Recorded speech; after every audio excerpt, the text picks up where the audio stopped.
କାଲି ମୋ ନନା ଆଇଥିଲା ଯେ କେଡେ ସୁନ୍ଦର ଆମ୍ବ ଜାଣିছিল ଦଉନୁ ଗୋଟେ ଖାଇ।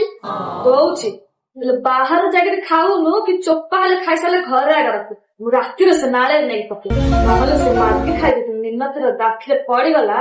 ମାଗି ଖାଇ ଡାହାଣୀ ପଳାଏ ଆମ ଟୋକେଟି ଜାମନି ଏଟା ଗୋଟେରେ ଖାଇପାରୁ ଘରେ ଆଗ ପକେଇ ଘରେ ଆଗ ପକଉନୁ ମା କିଏ କରୁଥିଲୁ ନାନୀ? ଚାଲୁ ମାଗି ଖାଇ ଆଇଲାଣି ସେ ଲେଟିନ୍ ସବୁ ଆମ୍ବ ଲୁକଉ ଚାଲୁ।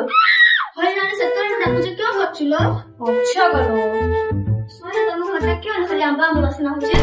କି ଆମ୍ବ ବାସନା ହଉଛି ଖାଇନା ତ ହଁ ଆମ୍ବ ଆମ୍ବ ବାସନା ହଉଛି। ହଁ କାଲି ନନା ନଥିଲା ଲୋ ଖରାରେ ନନା କହୁଛି ତ ଟିକେ ଆମ୍ବ ପଣା କରୁଛନ୍ତି ସେଇଟା ଆଗ ବାସନା ହଉଛି ପରା ଆଉ କହିଲି ଆମ୍ବ ପଣା ନାହିଁ ଲୋ। ନାଇଁ କାଲି ଯାକ ସଜେଇଛ ଆଉ କୋଉଠି ରହିଗଲ କହିଲି ତମ ଲେଟ୍ରିନ୍ କେତେ ତ ଆମ୍ବ ଆମ୍ବ ବାସନା ହଉଛି? କାଲି ନାଇଁ ତ କହୁନି ତ କିଛି ବାସନା ହଉଛି ମୁଁ ଯିବି ଆକା। ନାଇଁ ସେ ଲେଟିନ୍ ଆଡେ କଣ କରୁଛୁ ଖରାରେ ନାଇଁ ମୁଁ ଯିବି ଆକା ତୁ ରହଲୋ। କହିଲ ନାନୀ କେତେ ଆମ୍ବ ଲୋ? ହଁ କିଲୋ କାଲି ଲାଗିଲୁ ନନା ଆକା ଆସିଲା ଯେ ବିସ୍କୁଟା କାହିଁକି ଭିତରେ ରଖିଦେଇଛି ମତେ ନ କହିବି ମୁଁ ଜାଣିଛି କି ହଁ ଲୋ ନାନୀ ମନେ ଦେଖ କରନା ମୁଁ ବି ଆସି ସାରିଛି ନେଇଯିବି। ସେତିକି କନେଲୋ ଖରା ଦିନଟାରେ ଆମ୍ବ ଯାକ ଖାଲି ଝାଡା ହେଇଯିବ କିଲୋ ସେତିକି ଏଇଟା ରଙ୍କୁଣା ପକଡ଼ି କାହିଁ ହଉଛୁ ଲୋ ଆଉ ଦିଟା ଦେ। ହଉ ନେ